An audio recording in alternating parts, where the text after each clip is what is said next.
প্রচুর পরিশ্রম করছেন, প্রচুর কাজ করছেন, না না ইনকাম যে হচ্ছে না তা না, ইনকাম হচ্ছে, কিন্তু আপনার পাশের ব্যক্তিটি, আপনার পাশের কলিগটি বা আপনার বন্ধুটি বা আপনার আত্মীয় সে যেভাবে সফলতা পাচ্ছে আপনি সেভাবে পাচ্ছেন না। ক্ষোভটা তো থেকেই যাচ্ছে মনের মধ্যে, তাই না?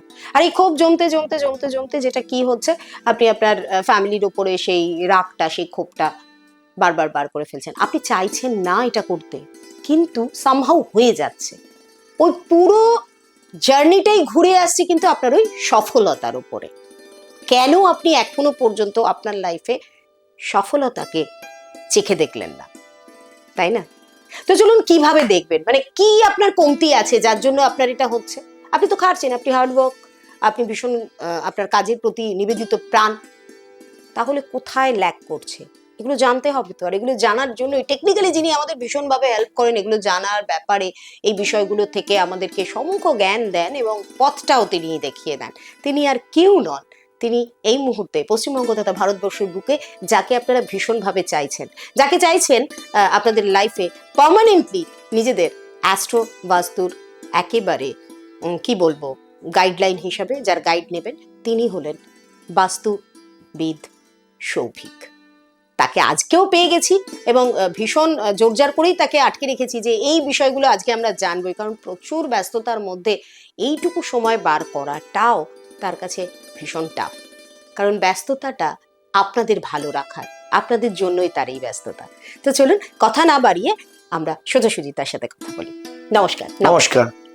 আজ আমাদের সামনে যে টপিকটা তুলে ধরেছে বা আমাকে যে প্রশ্নটা করেছে, এই প্রশ্নটা হয়তো রোজই আমাকে উত্তর দিতে হয় বা প্রতিদিনই আমি যখন চেম্বারে বসি, বেসিক্যালি হয়তো এটার উপরে বেস করে আমার প্রত্যেকটা ক্লায়েন্টের প্রবলেম সলভ করতে হয়। একদম ঠিক, যে সাফল্য আসছে না বা ক্লায়েন্টরা যেটাই করছে কিছু না কিছু কারণে তাদের পথ থমকে যাচ্ছে। যেমন ধরুন কোনো স্টুডেন্ট ভালো রেজাল্ট করতে পারছে না, পড়াশোনা প্রচুর করছে। কোনো বিজনেসম্যান ব্যবসা তো করছে কিন্তু লাভ করতে পারছে না। চাকরির জন্য কেউ খুব খাটছে কিন্তু চাকরি আসছে না। হ্যাঁ, এই রকম জিনিস নিয়েই আমাদের কিন্তু প্রতিদিন ক্লায়েন্টদের সম্মুখীন হতে হয়। আর এর সমস্যার সমাধান করার জন্যই আজকে আমরা যারা জ্যোতিষী বলুন, বাস্তুবিদ বলুন, তারা বসে রয়েছে। তো চলুন দেখে নেওয়া যাক। প্রথমে স্টুডেন্টরা, যে সমস্ত স্টুডেন্টরা পড়াশোনা করছে বাট তাদের আশানুরূপ রেজাল্ট হচ্ছে না, তারা কি করবে? শুধু দেখুন, পড়াশোনা করলেই হয় না। যেমন রান্না তো সবাই জানে, সবার রান্না কি ভালো হয়? বা ডাক্তার তো অনেক রয়েছে, সব ডাক্তার কি নামকরা ডাক্তার হয়? সব প্রফেশনে কিছু না কিছু এক্সপার্ট রয়েছে। তেমনি স্টুডেন্টদের ক্ষেত্রেও পড়াশোনা সবাই করলেও কিন্তু সবাই ফার্স্ট হয় না বা সবার রেজাল্টই ভালো হয় না। হতে পারে কেউ খুব খাটে কিন্তু তার রেজাল্ট হয় না, হতে পারে সত্যিই কেউ অল্প খাটে কিন্তু বুদ্ধি করে বেরিয়ে যায়। তো আমাদের লাইনে এই যে বাস্তু বা অ্যাস্ট্রোলজিতে কি এমন বেনিফিট রয়েছে যেটা ব্যবহার করলে স্টুডেন্টরা লাভবান হবে? আমি প্রথমেই বলি, স্টুডেন্টদের ক্ষেত্রে যারা স্টুডেন্ট রয়েছে তারা প্রত্যেকে সকালবেলায় যখন পড়তে বসবে, ঘুম থেকে উঠে চেয়ার টেবিলে পড়তে বসো এবং পড়ার টেবিলে একটি পেন স্ট্যান্ড রাখবে। সেখানে 7টি পেন্সিল ছুঁচলো করে, একদম ছুঁচলো করে ছুলে নিয়ে মুখটা উপর দিকে রাখবে।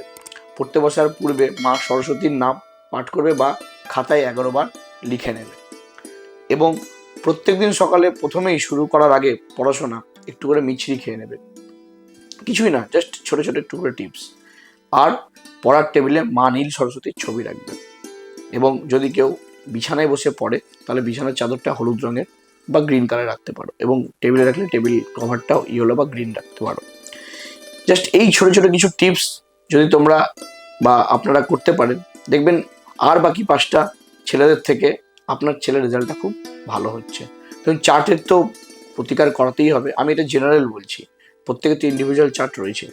ঠিক একইভাবে কোনো ব্যবসাদার বা বিজনেসম্যান, তার বিজনেসে ঠিকঠাক প্রফিট আসছে না বা বিজনেস করতে গিয়ে টাকা আটকে যাচ্ছে, প্রথমে আপনি আপনার ব্যবসার জায়গাটি খুব সুন্দর করে পরিষ্কার পরিচ্ছন্ন রাখুন। প্রত্যেকদিন গঙ্গা জল ছেটান, কর্পূর জ্বালিয়ে আরতি করুন এবং চেষ্টা করুন আপনার বসার জায়গাটি, অর্থাৎ আপনি যেখানে বসে বিজনেস করছেন সেটি যেন সাউথ ওয়েস্টে হয়, অর্থাৎ নর্থকে বা নর্থ ইস্টকে ফেস করে যেন আপনি বসতে পারেন। এবং প্রত্যেকদিন আপনার যে খাতাটা আপনার ডেইলি মেনটেন করছেন সেখানে গণেশের নাম বা বজরংবলীর নাম ডেলি 11 বার করে লিখে তারপরে আপনি বিজনেস শুরু করুন।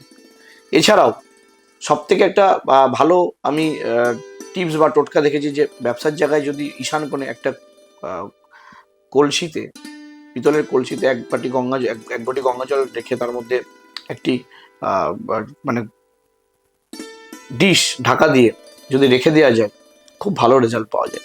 অবশ্যই মাঝে মাঝে দেখতে হবে যে জলটা শুকিয়ে যাচ্ছে কিনা। তো জাস্ট এরকম ছোট ছোট কিছু টিপস, এছাড়া তো কালার রয়েছে, বাস্তু রয়েছে, এগুলো তো আছেই।